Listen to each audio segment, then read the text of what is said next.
So, I'm meeting with Mike. We're going to Cafe Patachou. We're going to have breakfast and talk over some things. I've got an idea that I have been working on or thinking about in one way or another since I was 15 years old.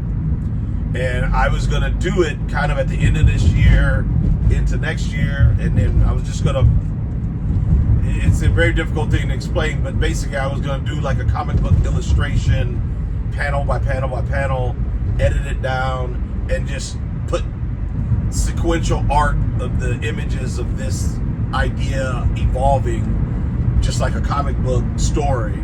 But I was gonna not animate it. I was just gonna put the panels on YouTube and Instagram, and it was gonna be a continuing story of this event that I wanted to lead to. And I started thinking, man, it'd be pretty damn dope to have, you know, some form of animated sequence of this event that I'm talking about, which I never would have considered. It would have never entered my mind as a possibility if Mike Tuttle didn't show me what he does with AI. And so my conflict is this. Is that right? Is that you know, I have done multiple posts on Instagram and Facebook where I say no AI, no computer was used to make this image, and I'm proud of it, and blah, blah, blah, blah, blah. And that's really where my heart is. I don't like AI. I do have issues with, I know tons of artists have been eliminated. Tons of jobs are gone. There's going to be a degradation of the appreciation of what a traditional artist has done to get to the point where they can produce the images and things that we do. So that's one side of the story. The other side of the story is, throughout history, there have been a lot of people put out of work because things changed, things transitioned. You know, I don't think anyone's really taken the time to cry about Blockbuster going out of business because Netflix took streaming to a level that basically eliminated the need for Blockbuster. You know, everyone thought that record sales would be dead when the CD took over, and then, you know, digital downloads took over and MP3s and stuff like that, and you thought, okay, physical sales are gone. Well, record sales are probably as high now as they've ever been, or maybe not ever been, but, you know, since records were the only way that you could listen to music, probably right now there are more people that buy records now than ever before, with exception of the 70s, you know, 60s or 70s. And that includes myself.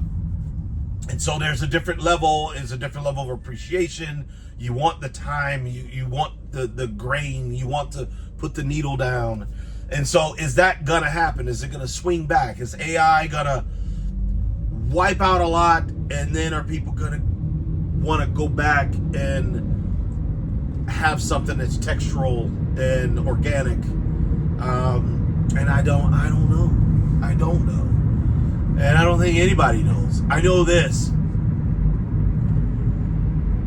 I've always had a uncanny ability to know when to jump, when to make the move and do the next thing. You know, when I worked at Marvel and DC Comics, and I just had a feeling things were gonna start going upside down or topsy-turvy. And then I left and I started doing toy designs and movie concepts and stuff like that. And that was going really, really well for a number of years. And then I just leapt out of that. And when I leapt from comics went through a huge recession, and because there were a lot of speculators buying books, and then the books had no value, and all of a sudden they had to start cutting. You know, Marvel and DC, you know, were cutting artists and cutting guaranteed contracts and cutting books and titles because there weren't enough people buying anymore, and the speculators blew the market up, but it was unsustainable.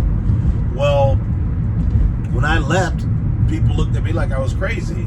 But then I was doing the toy design stuff, and that was amazing. I was making even more money. And and then that got compromised, and I left out of that, and I was doing wall murals and stuff like that. And then I left from that and went into just a job at FedEx, which turned into management and ultimately led in me getting a stroke and getting back into art. So I've always just kind of jumped out. You know, I jumped out of the management thing back into the art, and I've been here for a decade doing exactly what I'm doing.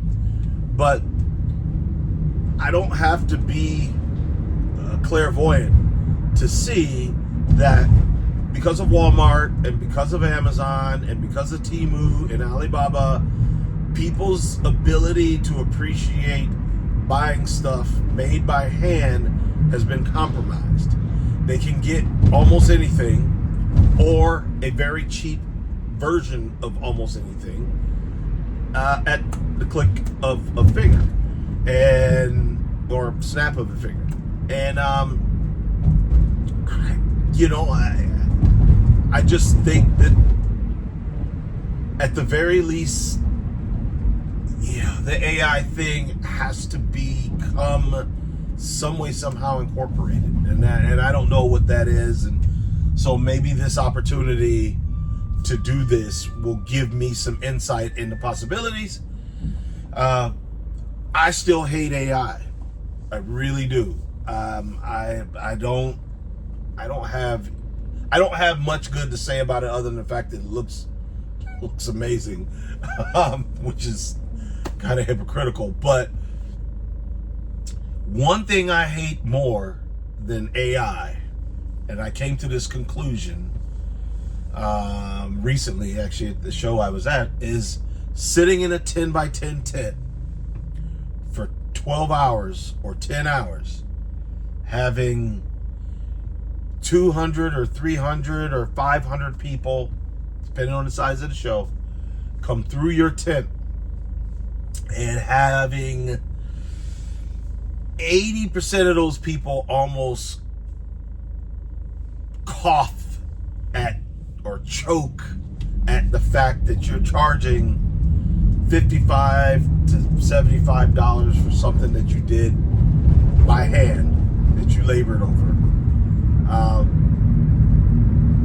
That drives me crazy. That's what I hate or despise more than AI. Knowing my time is not being valued and appreciated solely because of a margin of money. And we're not talking about a lot of money. I'm not talking about selling stuff for $850 or $900 or something like that. And so that the nexus of that frustration and the opportunity to possibly change that narrative by creating something that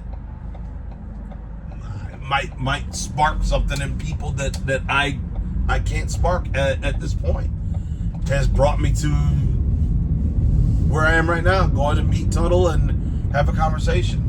And maybe this will work out, maybe it'll be something cool, maybe not. I know that Tuttle is a very, very industrious person. I know he's a great entrepreneur. He's really creative. We're in the same age group. We like a lot of the same things. And this might very well be pitch perfect. It might. So I'm going to give it a go and at least have this conversation with Tuttle and work through it. I think you got to be open sometimes to things that scare you. And at the end of the day, it's all about relevancy and sustainability and how you do that. And I don't know if I'm going to just do this, or if I am going to do it, how long am I going to do it? To what degree am I going to do it? But I'd be foolish to not give it a shot. I might be crazy, but something about it is telling me this is something that you need to do, Odwin. You need to. I've got hundreds of ideas that haven't seen the light of day solely because as a one-man show, I don't have the ability to make it happen, bring them to life. Hundreds of ideas, hundreds. You know? And do you wanna spend all your days and then be gone and have, 1,000 ideas sitting in a tub for 30 years, and at that point another 30 years, so for 60 years that are sitting there solely because you just couldn't make them happen. Is it better to not have stuff happen, or have it happen in a way that you didn't expect to be a viable option?